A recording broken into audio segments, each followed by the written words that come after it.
අයිබෝවන් සුබෝදෑසනක් වේවා. උදා වී තිබෙන්නේ ජනවාරි මාසේ 6 වෙනිදාම බ්‍රහස්පතින්දා දවස. අපි ආරම්භ කරමු දවසට අදාළව මොනවද අද ජාතික පුවත්පත් වාර්තා කරන්න කියලා බලන්න. ඒ අනුව අද පුවත්පතට අද ඉස්සෙල්ලාම අවධානය යොමු කරමු. ළමයි සඳුදා සිට සියලු ළමයි පාසල් වලට කියලා ඔන්න තියෙනවා. ඒ තමයි ප්‍රධාන සිරස්තලය. කොටස් වශයෙන් පාසල් වෙත කඳවපු සිසුන් ලබන සඳුදා ඉඳලා සාමාන්‍ය පරිදි ඒ කියන්නේ පන්තියේ හැම දරුවෙක්ම එකම අවස්ථාවේ පුරුදු පරිදි පාසලට කැඳවන්න තීරණය කරා කියලා අද මේ පුවත් වාර්තා අතර අපිට දකින්නට පුළුවන්කම තියෙනවා. මේ ඒ අතරේ හෙට ඉඳලා වයස අවුරුදු 12 ඉඳලා 15 දක්වා ළමයින්ට කොවිඩ් මර්ධන එන්නත ලබා දීමේ සූදානම පිළිබඳවත් අපට මේ වාර්තා තුළ දකින්නට පුළුවන්කම තියෙනවා. කොමුණත් රට නව සාමාන්‍යකරණයට ලක්වීමත් එක්ක මේ එළබෙන සඳුදා ඉඳලා පාසලුත් සාමාන්‍ය අතට පත් කෙරෙන බව තමයි මේ වාර්තාවේ කියවෙන්නේ. අද පුවත්පතේ වගේම අනිකුත් පුවත්පත් තුලත් මෙහා සම්බන්ධ වාර්තා අපට මුණ ගැසෙනවා. කෙසේ වෙතත් දරුවෝ පාසල් වලට සම්පූර්ණයෙන් කැඳවන්නේ ඇතැම් රටවල තවමත් පාසල් වසා තිබෙන පසුබිමක.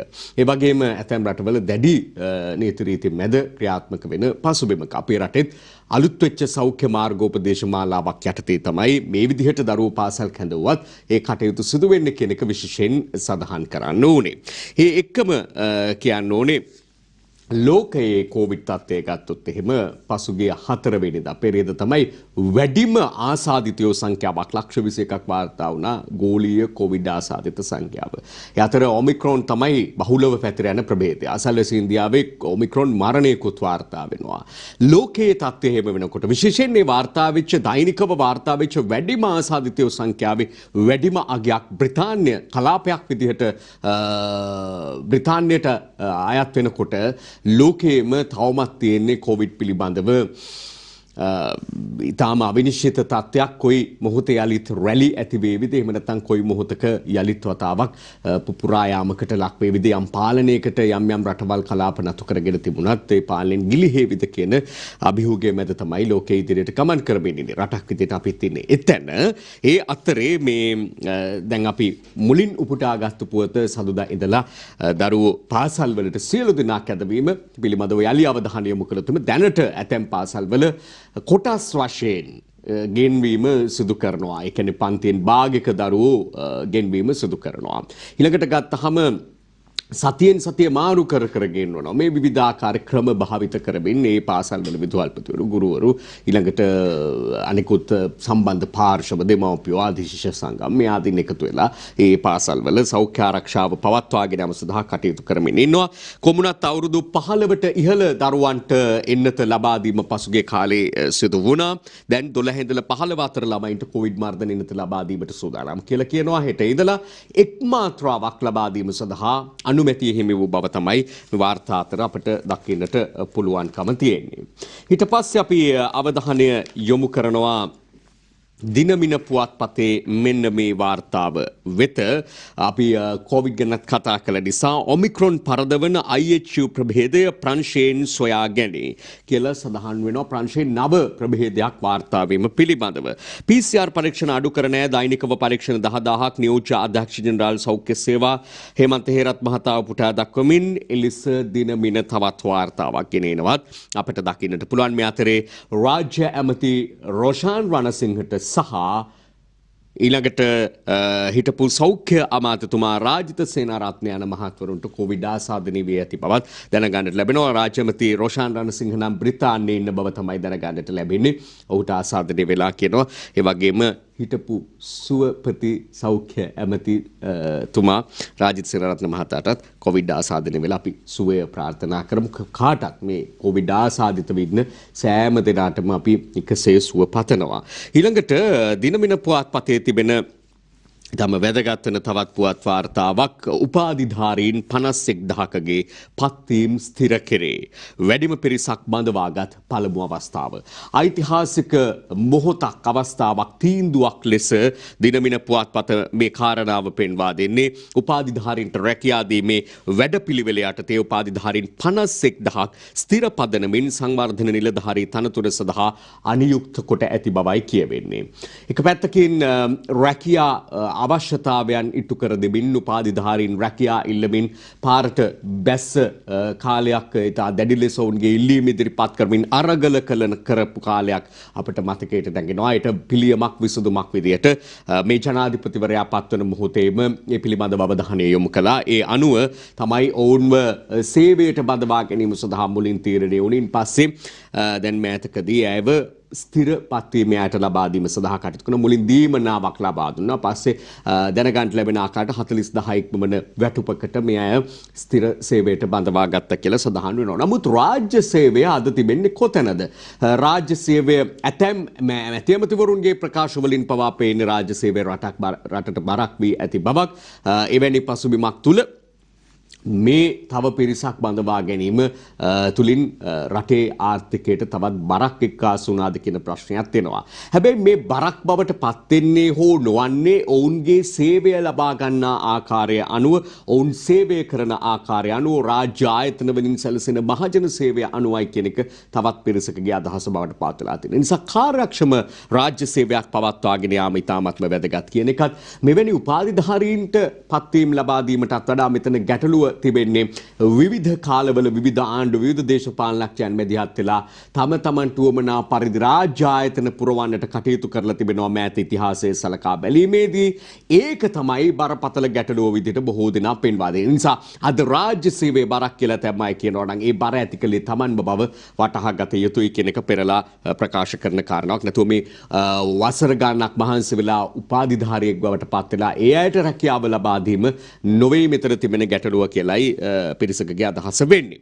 ඒ අතරේ 2021 දී රේගුවෙන් කෝටි 64,380ක වාර්තාගත ආදායමක් උත්පාදනය කරලා තියෙනවා කියලා රේගු දෙපාර්තමේන්තුවේ අධ්‍යක්ෂ ජනරාල් මේජර් ජනරාල් ජී.වී. රවිප්‍රිය මහතා විශ්‍රාමික මේජර් ජනරාල්වරයා සඳහන් කරලා තියෙනවා කියලා දිනමින පුවත්පත වාර්තා කරන රේගුවේ කෝටි 64,380ක වාර්තාගත ආදායම් ඉපැයීම පිළිබඳව.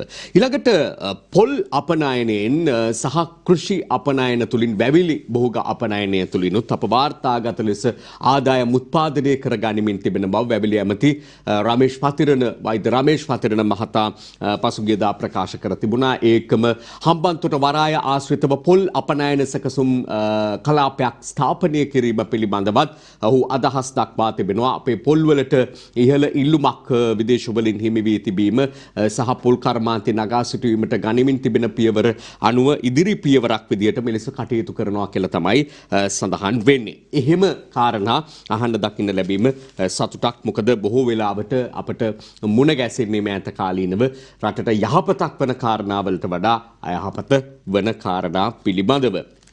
මේ අතරේ අපි මේ ජනාධිපතිවරයා මහනුවර දළදා වහන්සේ වැඳ පුදාගෙන මහනුවරට ගිහින් ඒ වගේම මල්වතු ආස්කිරි මහනා හිමිවරුන් බැහැදක ආශිර්වාද ලබාගෙන ජනතාව හමුවට ගිහිල්ලා ආපු අවස්ථා පිළිබඳව වාර්තා තියෙනවා.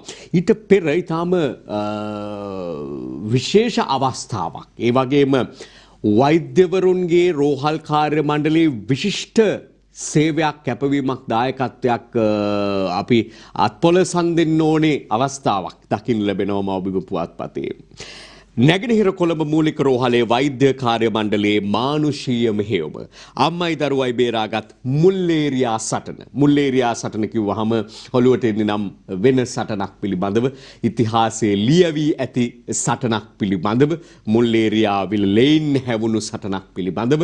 හැබැයි මේ කියන්නේ එහෙම අවස්ථාවක් ගැන නෙමෙයි, මේකත් එක සටනක් තමයි කරලා තියෙන්නේ. ගිය 4 වෙනිදා පෙරේද දවසේ ප්‍රදේශයට විදුලිය තිබිලා නැහැ. ජෙනරේටර් එකකින් වැඩ කරේ. හැබැයි විදුලි චලන යන්ත්‍රයත් අක්‍රිය වෙනවා. රෝහලට විදුලිය නැහැ. එවැනි පසුබිමක් තුල මේ සිසේරියන් සැත්කමක් ඉතා සාර්ථකව කරලා නිම කරන්න කටයුතු කරපු වෛද්‍ය සෞඛ්‍ය කාර්ය මණ්ඩලවලට ඔවුන්ගේ විශිෂ්ටතාවය පෙන්වන අවස්ථාවක්. මුළු ප්‍රදේශයටම විදුලිය විසන්ධි වෙලා සිසේරියන් සැත්කම අතරතුර ජෙනරේටරෙත් කැඩිලා සැත්කම කළේ ෆෝන් ටෝච් එලියෙන් කියලා සඳහන් වෙනවා. ඒ දෙවිවරු බඳු වෛද්‍යවරුන් ඇතුළු කාර්ය මණ්ඩලයට අපි සමස්ත රටේම ප්‍රණාමය ස්තුතිය මේ අම්මයි දරුවයි පවුලේ හැමෝමයි වෙනුවෙන් පිරිනමන්නට උනේ සහ අපේ රටේ සෞඛ්‍ය සේවයේ මානව සම්පතෙහි දියුණුව සහ විශේෂ හැකියාව පෙන්눔 කරන තවත් අවස්ථාවක් විදියට මේ අවස්ථාව අපිට පේන්නේ. ඊළඟට මේ ජනාධිපතිවරයාට මාලිගාවේදී ජනපතිට උණුසුම් පිළිගැනීමක් ලැබුණු බව මේ දළදා වහන්සේ වැඳ පුදා ගන්න දළදා මැදුරට ගිය අවස්ථාවේ ජනාධිපති ගෝඨාභය රාජපක්ෂ මහතාට ලැබුණු පිළිගැනීම ගැන මව්බිම පත්තරේ ඊළඟට දිනමින පත්තරෙත් අපි දකිනවා ඡායාරූප සහිතව ජනතාව සමග සොහද පිළිසඳරක ජනාධිපතිවරයා යෙදී සිටින ආකාරය දිවයිනේ අපි දකිනවා දළදා සමිඳුන් වැඳ පුදා ගැනීමට ජනාධිපතිවරයා කටයුතු කළ ආකාරය මේ ආදී ඡායාරූප වලින් සහ ඒ ඇතුළු වාර්තා වලින් ජනාධිපතිවරයාගේ මේ දළදා වහන්සේ වැඳ පුදා ගන්නට ගිය ගමන සහ මහානායක ස්වාමින් වහන්සේලා බැහැතුතු අවස්ථාවන් පිළිබඳව දකින්නට පුළුවන්කම තියෙනවා. ඊට පස්සේ අපි අවධානය යොමු කරනවා ලංකාදීපයේ ප්‍රධාන සිරස්තලය වෙත. කැබිනට් සංශෝධනය 10 වෙනිදා කෘෂිකර්ම ඇමතිකමේ වෙනසක් ගැන කල්තියාම ඔන්න සඳහනක් සටහනක් අපට ලංකාදීපයෙන් මුණ ගැසෙනවා. කැබිනට් මණ්ඩලයේ සංශෝධනය ලබන 10 වෙනිදා සිදු කිරීමට නියමිත වෙතයි රාජ්‍ය ආරංචි මාර්ගවලින් පැවසෙන බවයි කියන්නේ. මෙම කැබිනට් මණ්ඩල සංශෝධනයේදී ප්‍රධාන ඇමති දුර කිහිපයක් වෙනස් කෙරෙන අතර කෘෂිකර්ම අමාත්‍ය දුරේද එසේ වෙනස් කරන අමාත්‍ය දුර අතර වන බව ආරංචි මාර්ග සඳහන් කරයි කියලායි කියන්නේ. කෘෂිකර්ම අමාත්‍ය දුරේට ඉඩම් අමාත්‍යවරයා ලෙස කටයුතු කරන එස්.එම්. චන්ද්‍රසේන මහතා පත් කිරීමට නියමිත බව දැනගන්නට ඇතයි කියලා ආරංචි මාර්ග උපුටා දක්වමින් ලංකාදීප පුවත්පත වාර්තා කරලා තියෙනවා. අපට අද මුණ ගැසෙනවා. ඊළඟට මේ සංශෝධන පිළිබඳව සහ වර්තමානයේ ගනිමින් තිබෙන මැති ඇමතිවරුන්ගේ ක්‍රියාකලාපයන් සහ ඒ අය පිළිබඳව ගනිමින් තිබෙන තීන්දුව තීරණ පිළිබඳව දැඩි කතාබහක් රට තුල තිබෙන බවක් අපට පෙනෙන්නට තිබෙනවා. විශේෂයෙන් සුසිල් ප්‍රේමචන්ද්‍ර රාජ්‍ය අමාත්‍යවරයා ඉවත් කිරීමේ කාරණාව පිළිබඳව අදත් පුවත් වාර්තා අපට මුණ ගැසෙනවා. ඒ වාර්තා අතර අපි අරුණ පුවත්පතට අවධානය යොමු කිරීමේදී සුසිල්ගේ කතාව දෙල්කඳ नेहाट බුද්ධිතොරතුරුත්තාව කියලා තිස්ස කුට්ටිආරච්චි මන්ත්‍රීවරයා කියනවායි කියලා අද අරුණ පුවත්පත වාර්තා කරලා තියෙනවා. ඒ කියන්නේ අභ්‍යන්තර කුමන්ත්‍රණයක් ක්‍රියාත්මක වෙමින් තිබෙනවා. ඒට අනුව මේ ආණ්ඩුව සමගම එකට කටයුතු කරන පිරිස් ආණ්ඩුව අපහසුතාවයට පත් කරන්න සූදානමින් ඉන්න බවට තොරතුරු තිබුණා. ඉතින් මේ කාරණාත් එක්ක අර දෙල්කඳ පොලේ කතාවම නෙමෙයි ඒකට ලඝු කොට ගන්න එපා මේ සුසිල් ප්‍රේමචන්ද්‍ර ඇමතිවරයා ඉවත් කිරීම කියලා තමයි ඔහු ප්‍රකාශ කරන්නේ. කෙසේ හෝ වේවා ඒ ගැන විවිධ මත නිර්මාණය වෙමින් තිබෙනවා. පොල්ල තියලා යන්න කලින් මෛත්‍රීලා එලවන්න රාජ්‍ය ඇමති දිලුම් අමුණුගම එසේ ප්‍රකාශ කළ බව අරුණේ තියෙනවා. මම තව තැනක දැක්ක දිලුම් අමුණුගම ඇමතිවරයාගේ ප්‍රකාශය ඒ මව්බිම පුවත්පතේ පොල්ල තියන්න කලින් මෛත්‍රීලා ඉවත් කරන්න ශ්‍රී ලංකා නිදහස් පක්ෂයේ පහුගිය ජයග්‍රහණවල ලොකු කොටස්කරුවෝ නෙවෙයි කියලා දිලුම් අමුණුගම ප්‍රවාහන රාජ්‍ය අමාත්‍යවරයා පැවසූ බව අද මව්බිමේ වාර්තා වෙනවා. ඔය වෙන්නේ යන කැබිනට් සංශෝධනය තුළ රාජ්‍ය ඇමතිවරු කීප දෙනෙකුට කැබිනට් ඇමති දුර ආදිය ලැබෙන්නටත් නියමිත බවත් සඳහන් වෙනවා. ඊළඟට විශේෂයෙන් පහුගිය කාලයේ වැඩිපුර අදහස් දක්වපු වැඩිපුර මේ ආණ්ඩුව ජනාධිපතිවරයා වෙනුවෙන් ගෙන යන ව්‍යාපෘති වැඩපිළිවෙල වැඩසටහන් වෙනුවෙන් පෙනී සිටපු අය ඒ අතර සිටිනා බවත් දැනගන්නට ලැබෙනවා. දැන් අපි නැවත මේ සුසිල් හිටපු ඇමතිතුමාගේ කතාවට આવුත් අරුණේ තව වාර්තාවක තියෙනවා රෝද 3න් ගිය සුසිල් රෝද 4න් උසාවියට. එදා අමාත්‍යාංශයේ අස්පස් කරලා දීලා තමන් බහරේ තිබුණු වාහනද අනෙකුත් බඩු බාහිර ආදියද පවරලා එතුමා එළියට බැහැලා ත්‍රිවිලරයක නැගලා යනකොට කියපු කතාව අපට සිහිපත් වෙනවා. මෙච්චර කාලයක් ඔහු වෘත්තීය නීතිවේදියෙක් 2000 ඉඳලම ඇමතිවරයෙක් ඒ වගේම දශක 3කට එහා දේශපාලන අත්දැකීම් ඇති අයෙක් නගර සභාවේ ඉඳලම ඉදිරියට ආපු දේශපාලන භූමිකාවක් අපට මුණ ගැහිච්ච පහුගිය කාලේ නමුත් තමන් හරි හම්බ කරගත්ත කියලා දෙයකට තියෙන්නේ තමන්ගේ වෘත්තීය සහ එයින් හරි හම්බ කරගන්න දේවල් කියලා තමයි ඔහු සඳහන් කළේ. ඒ හින්දා මේ තමන්ට කියලාත් වාහනයක් නැති බවක් තමයි අපට දකින්නට ලැබුණේ. හැබැයි බොහෝ දෙනා අහන්න ගත්තෙත් සුසිල් මෙච්චර කල් මොනවද කළේ කියලා. එතුමා රෝද 3න් එහෙම ගිහලා රෝද 4න් මාධ්‍ය හමුවට ආවා කියලා උසාවියට ආවා කියලාත් අද වාර්තා අතරේ දකින්නට පුළුවන්කම තියෙනවා. ඊට පස්සේ අපි තව එතුමා පිළිබඳව සඳහන් වෙන කාරණා හා ඒ සිද්ධිය හා බැඳෙන දේවල් තියෙනවාද කියලාත් අපි බලමු. දිවයින පුවත්පතේ තියෙනවා ආණ්ඩුවෙන් එළියට යන මොහොත අපි වෙලාවට කියන්නම්. වැරදි පාර යනවා නම් ශ්‍රී ලංකා නිදහස් පක්ෂ 14 දෙනාගේ සහාය නැහැ. දයාසිරි කියයි කියලයි සඳහන් කරන්නේ. දයාසිරි ජයසේකර ශ්‍රී ලංකා නිදහස් පක්ෂයේ මහලේකම්වරයා සහ සභාපති හිටපු ජනාධිපති මෛත්‍රීපාල සිරිසේන මහතා දිගින් දිගටම මේ ආකාරයේ ප්‍රකාශ සිදු කරමින් ඉන්න බවක් පේනවා. විශේෂයෙන් ඊයේ දවසේදීත් හිටපු ජනාධිපති මෛත්‍රීපාල සිරිසේන මහතා තව දුරටත් අර සුසිල් ප්‍රේමචන්ද අමාත්‍යවරයා ඉවත් කළ අවස්ථාවේ දැක්වූ අදහස් වලට සමාන ආකාරයේ අදහස් දැක්වීමක් සිදු කරනවා අපට දකින්නට ලැබුණා. ඔවුන් කියන්නේ අද ආණ්ඩු පිහිටවල තියෙන්නේ මේ විදියට ආණ්ඩුවක් තියෙන්නේ Tamanගේ දායකත්වයත් එක්ක කියලා. ආණ්ඩුවේ ඇතමුන් කියන්නේ ඒක මහලුකු දායකත්වයක් නෙමෙයි කියලා. මේ දෙක අතර තියෙන බැඳීම සහ එහි වැඩි කොටස කාටද, වැඩි ගෞරවය කාටද, වැඩි වශයෙන් මේ දායකත්වයේ කාගේද කියන එක වෙනම සිතා බලන්නට ඕනේ කාරණාවක්. ඒ අය කියන්නේ Taman තමයි වැඩිම දේ කරලා තියෙන්නේ. Taman අතේ තමයි Taman නිසා තමයි ශ්‍රී ලංකාවකින් කියනවා ආණ්ඩුව රැකිලා තියෙන්නේ.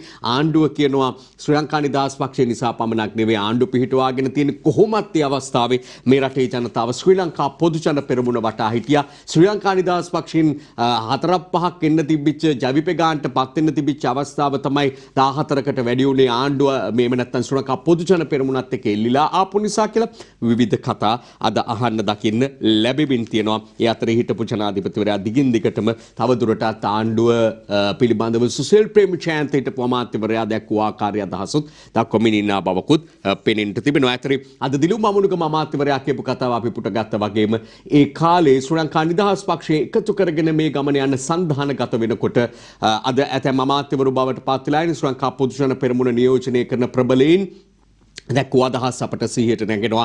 ඔවුන්ව සම්බන්ධ කර නොගෙන මේ ගමන ගියා නම් හොඳයි කියලා තමයි ප්‍රසන්න රණතුංග ආදීන් මේ අවස්ථාවේ ප්‍රකාශ කරනු ලැබුවේ. ඒ අතර අමාත්‍යතුරෙන් ඉවත් කරනු ලැබූ සුසිල් ප්‍රේමචන්ද හිටපු අමාත්‍යවරයාට තරුපයි හෝටලයකදී බුරියානි සංග්‍රහයකට ආරාධනා කිරීමක් පිළිබඳව තවත් රාජ්‍ය අමාත්‍යවරයෙකු විසින් කනින් කොනින් කතා පැතිර යමින් පවතිනවා. ඔහුත් මේ ආණ්ඩුවේ ඇතැම් නිලධාරීන් බලධාරීන්ගේ ක්‍රියාකලාපයන් පිළිබඳව යම් යම් විවේචන ඉදිරිපත් කරමින් ටිකක් කතා බහට මේ කාලේ ලක් වෙලා ඉන්න රාජ්‍ය අමාත්‍යවරයෙක් කියලායි කියන්නේ. අපි එමනම් පත්තර වාර්තා සමග යාළි මුණ ගැසෙනවා කෙටි විරාමයකින් පස්සේ. විරාමයට යන්න පෙර ආතුව අපි ඉදිරිපත් කළමින් සිටි කාරණාව හා සම්බන්ධ කළ හැකි සිරස්තලයක් දිවයින පත්තරේ තියෙනවා. දේශපාලන පක්ෂ තුළ විනය පිරිහීම හොඳ දෙයක් නොවේ කියලා අගමැති මහින්ද රාජපක්ෂ මහතා ප්‍රකාශ කරලා තියෙනවා. අග්‍රාමාත්‍යවරයා පසුගියදා ඉවත් කරන ලද සුසිල් ප්‍රේමචන්ද මහතාට දුරකථන ඇමතුමක් දුන් බවත් වාර්තා වෙනවා. දැන් එහිදී ඉතිහාසය තුළ ඔහුට කළ උදව් පදව් පිළිබඳව දැක්වූ සහයෝගය පිළිබඳව ස්තුතිවන්ත වූ බවත් ඉවත් කිරීම පිළිබඳව තමන් දන්නේ පසුවයි කියලත් අග්‍රාමාත්‍යවරයා ප්‍රකාශ කර තිබුණා කියලත් සඳහන් වෙනවා. මොකද එතුමන්ට අවස්ථා කිහිපයකම නාම යෝජනා පවා ලබා දෙන්නේ සුසිල් ප්‍රේමචන්ද මහතා අතින් එක්සත් ජනතා නිදහස් සන්ධානයේ මහලේකම්වරයා විදියට ඒ අතීතයේ සිහිපත් කරමින් කෘතවේදී බවත් සුසිල් ප්‍රේමචන්ද මහතා ඒ අවස්ථාවේදී අග්‍රාමාත්‍යවරයා මේ හා සම්බන්ධව කටයුතු කරන ආකාරය පිළිබඳව තමන්ට ගැටලුවක් නැමැති බව සඳහන් කළා කියලා තමයි කියවෙන්නේ. ඊළඟට අපි දිවයින පුවත්පතේ දකිනවා තෙල් සංස්ථාවෙන් රේගුවට කෝටි 300ක පොල්ලක් LIOC පැමිණිල්ල මත විමර්ශනය කිරීමේදී හෙළිවෙයි. තෙල් ඒකාධිකාරිය IOC ගන්න හදනවා. වෘත්තීය සමිති චෝදනා කරනවා කියලත් ඒ අතරේ මේ පුවතත් එක්කම අපට අනුසිරස්තල අතරේ දකින්නට පුළුවන්කම තියෙනවා. මාස් කන්නේවි වගාවට උකසට තැබූ කෝටි 200ක කනකර ඉඩම් සින්න වෙන්නේයි. ගොවි පවුල් ලක්ෂ 20ක් අනාථ වෙලා සමස්ත ලංකා ඒකාබද්ධ ගොවි සංවිධානයේ සභාපති උපුටා දක්වමින් අද දිවයින පුවත්පත වාර්තා කරන ගොවි ජනතාව මුහුණ දී සිටින අභියෝගය එම නැත්නම් දුෂ්කරතා පිළිබඳව හොඳින්ම අවබෝධ කරගන්න ලැබෙන පුවතක්. මේ කනකර අබරණ සින්න වෙන්න යන්නේ විකුණලා තියෙන්නේ ගොවි ජනතාව පමණක් නෙවෙයි. පහුගිය කාලේ කිලෝ ගණනින් රත්තරන් උකස් තියලා ඊළඟට ඇතැම් ඒවා විකුණලා තියෙනවා කියලා වාර්තා වෙනවා. ඒක මේ ගෝලීය වසංගතය කොවිඩ් නිර්මාණය වුණු තැන ඉඳලා ගත්තාම ජනතාව මුහුණ පෑසිරුතා මැද සිද්ධ වූ තත්ත්වයන් විදිහට තමයි වාර්තා වෙන්නේ. විශේෂයෙන් පොහොර පිළිබඳව ගත්තු තීන්දුව තීරණත් එක්ක පහුගිය කාලේ කෘෂිකර්මාන්තේ කඩා වැටුණු තැනත් එක්ක කොබි ජනතාව මේ තත්ත්වයටපත් වුණා කියලා තමයි කියන්නේ. කන්නෙන් කන්නට වගා කරද්දී Tamanගේ වටින දේවල් පාවිච්චි කරලා ඒ විදිහට ජනතාව ඒ කටයුතු කරන අවසානයේ අස්වැන්න ගත්තට පස්සේ ඒවා නිදහස් කරගන්න එක තමයි සාමාන්‍යයෙන් බොහෝ දෙනා කරගෙන ආපු ක්‍රමවේදය. නමුත් දැන් ඔවුන් කබලින් ලිපට වැටිලා කියලා තමයි මේ වාර්තාවල කියන්නේ. යාත්‍රීට පහලින් දකින්නට පුළුවන්කම තියෙනවා ආණ්ඩුව ට්‍රිලියන 3ක මුදල් අලුතින් ආච්චු ගහලා උද්ධමනය ඉහළට මුදල් ගහන සමාගමට කෝටි 300ක් ඩොලර් වලින් ගෙවන්න වෙලා. මේ පුවත වාර්තා කරන ගමන් ඊට දකුණු පසින් තියෙනවා මුදල් ලේකම්වරයාව පුටා දක්වමින් මුදල් අමාත්‍යාංශයේ ඔය කියන තරම් මුදල් අලුතින් අච්චු ගහලා නැහැ. ඔය කියන තරම් මුදල් අලුතින් අච්චු ගහලා නැහැ කියලා වාර්තාවක දකින්න පුළුවන්කම තිබෙනවා. විවිධ මේ පිළිබඳව දැනුම් තේරුම් ඇති අය විසින් මුදල් අච්චු ගැසීමේ ආදීනව පෙන්වා දෙමිනුත් තිබෙන බව සඳහන් කරන්නට ඕනේ. ඒ තුල උද්දමනය ඉහළ යන ආකාරය මුදල් ජනතාව අතරට රට තුලට ඒම තුල ඊළඟට භාණ්ඩවල මිල ඉහළ යන ආකාරය මේ ආදිය එක බොහොම විශ්ලේෂණාත්මකව විග්‍රහයක දෙන්න ඕනේ කාරණාවක්. කෙසේ වෙතත් විද්වතුන් සඳහන් කරන ආකාරයට උද්දමනය ඉහළ යාමට බරපතල ලෙස බලපාන බවයි කියවෙන්නේ. විසඳුමක් වන්නේ නැති බව තමයි බොහෝ දෙනාගේ මතය බවට පත් වෙලා තියෙන්නේ. මේ අතරේ මේ මහ බැංකුව අධිපතිතුමා මුදල් අච්චු ගැසීම කිව්ව ගමන් ඔළුවට එනවා එතුමාව. අද පුවත්පතේ අද දකින්නට ලැබෙනවා එතුමාගේ ප්‍රකාශය. විදේශ විනිමය ගිණුම් වල මුදල් රුපියල් වලට පරිවර්තනය කරන්න උපදෙස් දුන්නේ නැහැ කියලා එතුමා කියනවා. 2022 ජනවාරි 18 වෙනිදා කල්පිරෙන බැඳුම් කරේට ඩොලර් මිලියන 500ක් මෙන් කර අවසන් මහ බැංකුව අධිපති අජිත් නිවාඩ් කබ්‍රාල් ඒ අනුව 18 වෙනිදාට කල්පිරෙන ස්වෛරීත්ව බැඳුම් කරයක් සඳහා ගෙවීමට ඩොලර් මිලියන 500ක් දැනටමත් සූදානම් කියලා එතුමා පමණක් නෙවෙයි මුදල් අමාත්‍යවරයා උපුටා දක්වමිනුත් වාර්තාවක් අද අපට අරුණ පුවත්පතේ දකින්නට පුළුවන් ඩොලර් මිලියන 500ක විදේශ ණය ගෙවන්න සූදානම් කියලායි කියන්නේ. ඒ කියන්නේ ණය ගෙවීම පිළිබඳව ඇතැම් පාර්ශව ඇතැම් අය මතු කරන කාරණා පුස්සක් කියලාත් රට ලෝකයේ ඉදිරියේ අපකීර්තියට පත්වන ආකාරයට කටයුතු කරන්නේ නැහැ. ණය ගෙවන්න සූදානම් කියලා තමයි එතුමන්ලා දෙදෙනා නම ප්‍රකාශ කරමින් තිබෙන්නේ. ඊළඟට අපට දකින්නට ලැබෙන තවත් කාරණාවක් විදියට අරුණ පුවත්පතේ ප්‍රධාන සිරස්තලය ගුරු වෘත්තියේ පා වෙලා විද්‍යාපීඨවල පුහුණුවට සිසුන් බැඳෙන්නේ නැහැ. ඉංග්‍රීසි ගුරු පාඨමාලාවට එක්කෙනයි 65ක් තෝරන ගණිත පාඨමාලාවට 12 දෙනයි. මේ ආදී වශයෙන් අරුණ පුවත්පතේ අපට වාර්තාවක් දකින්නට පුළුවන්කම තිබෙනවා. ගුරු වෘත්තියේ පා වෙලා කියලා තමයි අම්තුව ගුරු වලින් ඔබ දැක්කේ. ගුරු පුහුණුව සදා ජාතික අධ්‍යාපන විද්‍යාපීඨවලට ඇතුළත් වන සිසුන් විශාල වශයෙන් අඩු වීම නිසා එම පාඨමාලා ආරම්භ කිරීම සම්බන්ධයෙන් අධ්‍යාපන අමාත්‍යාංශයේ බරපතල ගැටලුවකට මුහුණ දීලා ඉන්නවා කියලා සඳහන් වෙනවා. කෙසේ වෙතත් මේ ගුරු වෘත්තියේ යෙදීමට ඉදිරි කාලයේදී බොහෝ දෙනා ඉදිරිපත් වේවිද කියන ප්‍රශ්නය පහුගිය කාලේ ගුරු ගැටලු පිළිබඳව සාකච්ඡා කරද්දී අපිත් මාතෘකාවට ගත්තු කාරණා. මේ අතරේ මේ චක්‍රලේඛය ගුරු විදුහල්පති වැටුප් විෂමතාව ඉවත් කරන චක්‍රලේඛය අදයි කියලා අද දිවයින පුවත්පත වාර්තා කරලා තිබෙනවා. අපිට ඉහළින්ම පුවතක් විදිහට වාර්තා කරලා තියෙනවා දකින්නට කියවන්නට ලැබෙනවා. නියමිත බස් ගාස්තුවට වඩා මුදල් ගත්තොත් 19.55ට දන්වන්න කියලා ඒවායේ බලපත්‍ර අහෝසි කරන්න කටයුතු කරනවා කියලා ජාතික ගමනාගමන කොමිසමේ සභාපතිවරයා උපුටා දක්වමින් දිවයින පුවත්පත අද වාර්තාවක් ගෙනෙනවා. වැඩි වුණු බස් ගාස්තුව ඊයේ සිට ක්‍රියාත්මක බවත් සඳහන් වෙනවා. වරායි හිරවුණු කන්ටේනර් මුදා ගන්න බන්දුල අගමැතිගෙන් ඩොලර් ඉල්ලීමක් පිළිබඳවත් අද දිවයින පුවත්පතේ වාර්තා අතර අපට මුණ ගැසෙනවා. දැන් අරුණ පත්තරේ නැවත බලද්දී හමු වන පුවත් වාර්තා අතරේ ඉංජිනේරු සංගමය විදුලිය කඩා කප්පල් කිරීමේ පරීක්ෂණත් කඩා කප්පල් කරයි කියලත් වාර්තාවක් හමු වෙනවා. පසුගිය වසරේ දෙසැම්බර් මාසයේ පැය 6ක කාලයක් රට පුරා විදුලිය බිඳ වැටීම සම්බන්ධයෙන් කොළඹ අපරාධ කොට්ටාසය සහ ලංවිම ආරම්භ කළ පරීක්ෂණ වලට මණ්ඩලයේ ඉංජිනේරු සංගමය දැඩි බලපෑම් කරනවා කියලා වාර්තා වෙනවා කියලයි සඳහන් වෙන්නේ. මේ CCD කොළඹ අපරාධ කොට්ටාසේ අධ්‍යක්ෂකවරයන් ජනක් නන්දන මහතා ඉවත් කිරීම පිළිබඳව වාර්තාත් අද පුවත් වාර්තා අතරේ තියෙනවා. මව්බිම පත්තරෙත් පළ වෙලා තියෙනවා. අනෙකුත් පුවත්පත් තුලත් අපට දකින්නට ලැබුණා. දිවයිනෙත් තියෙනවා CCD අධ්‍යක්ෂට මාරුවක් වැඩ බලන අධ්‍යක්ෂකවරයට ASP නෙවිල් ද සිල්වා පත් කර ඇති බව තමයි සඳහන් වෙන්නේ. අද පුවත්පතේ මේ ගැන තියෙන වාර්තාවේ දැක්වෙනවා කොළඹ අපරාධ කොට්ටාසේ අධ්‍යක්ෂ වශයෙන් කටයුතු කළ ජ්‍යෙෂ්ඨ පොලිස් අධිකාරී ජනකනන්දන මහතාට වහාම ක්‍රියාත්මක වන පරිදි ස්ථානමාරුවක් දීලා ඒ අනුව නෙවිල් සිල්වා මහත්මයා නව තනතුරට පත් කරා කියලායි සඳහන් වෙන්නේ. පොලිස් මාධ්‍ය ප්‍රකාශක නිහාල් තල්දුව මහතා උපුටා දක්වමින් මේ පිළිබඳව අද පුවත්පත වාර්තාවක් ගෙනෙනවා දකින්නට පුළුවන්. දුන්නේ සහන මල්ලක්ද විපත් මල්ලක්ද වැටුප් පෙඩි කිරීම ඇතුළු සහන සඳහා මුදල් සොයාගත් ආකාරය මුදල් ඇමති පාර්ලිමේන්තුවට හෙළි කළ යුතුයි කියලා ජාතික ජනබලවේග නායක අනුරු කුමාර දිසානායක ප්‍රකාශ කළ තිනවා. අද පුවත්පතේ පමණක් නෙවෙයි අනිකුත් පත්තරවලත් මේ සහ සම්බන්ධ වාර්තා අපට මුණ ගැසෙන බව කියන්නට ඕනේ. කන්කසන්තුරේ වරාය ප්‍රතිසංස්කරණයට තවත් ඇමරිකානු ඩොලර් මිලියන 16.23ක් ඕනෑ කියලා අද පුවත් වාර්තාවක දකින්නට පුළුවන්. ඊළඟට සියලු කොටස් මිල දර්ශකය ඉතිහාසයේ ප්‍රථම වර්ෂ එකක 13000 ඉක්මවා යාම පිළිබඳව කොළඹ කොටස් වෙළඳපොළ ඇසුරෙන් පුවතක් අද පුවත්පතේ පළ වෙලා තියෙනවා. ලංකාවේ කුමාරයෙක් ගැන චීනෙන් කාටුන් මාලාවක් ගැනත් අද පුවත්පතේ තියෙනවා.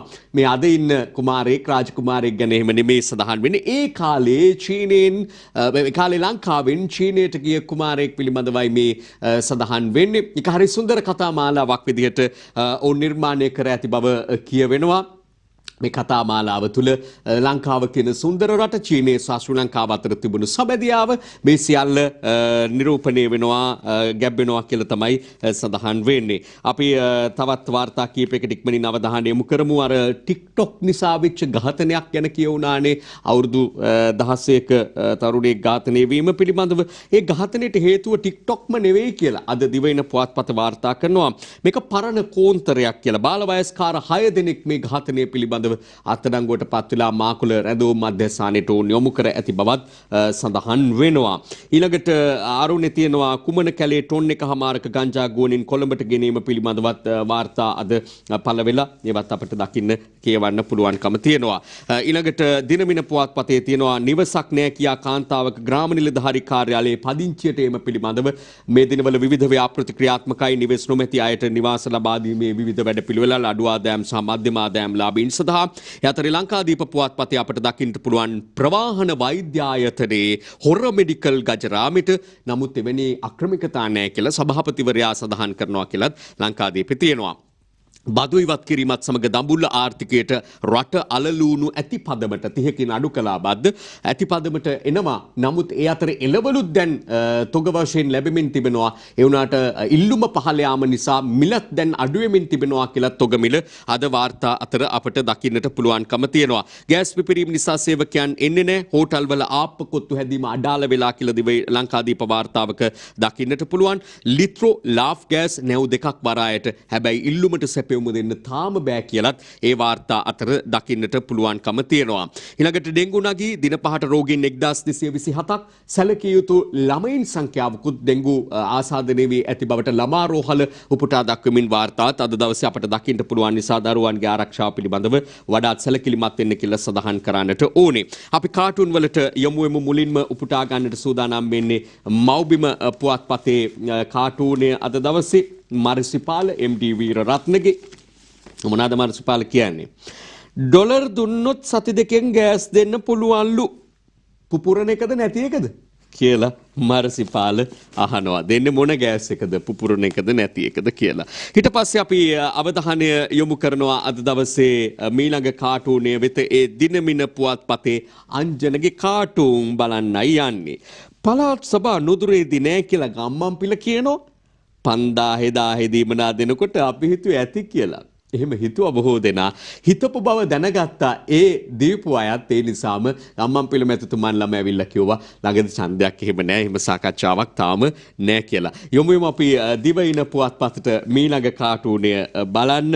ඒ Facebook ජයරත්න වික්‍රමසිංහගේ Facebook කාටුනේ මොනවද අද කතා කරන්නේ? සුසිල් අයින් කරලා තියෙන්නේ පොලේ ගිහින් ආණ්ඩුවට දොස් කිව්වා කියලාලු. ඉතින් හරිනේ බං කඩේ යන්න නැතුව පොලේ ගියේ මොකටද? කඩේ යන්න තිබ්බනේ. එහෙනම් ඔහොම දෙයක් වෙන්නේ නැහනේ. සුසිලුත් ඔහොමම කිව්වා කියන එකත් කියන්න ඕනේ. අපි අවසාන වශයෙන් ලංකාදීපයට යමු. ලංකාදීපේ තියෙනවා පන්කජ රොවින්දගේ සරදම්. කාටද මොනවටද සරදම? සුසිල්ට ස්විප් එක ඇදුනලු. අපිටත් ඇදිලා තියෙන්නේ සර්. අපිටත් ස්විප් එක ඇදිලයි කියලායි කියන්නේ. ඔබටත් ඇදිලාද? අපි බලමු එහෙනම් විරාමයකින් පස්සේ අද දවසේ පිළිසඳර සමග නැවත හමු වෙමු.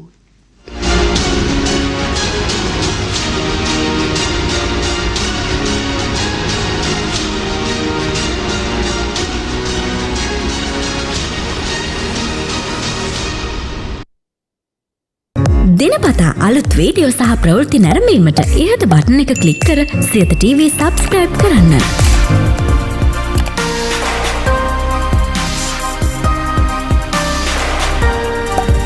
අලුත් වීඩියෝ ගැන මුලින්ම දැනගන්න මෙම සීනුව ක්ලික් කරන්න.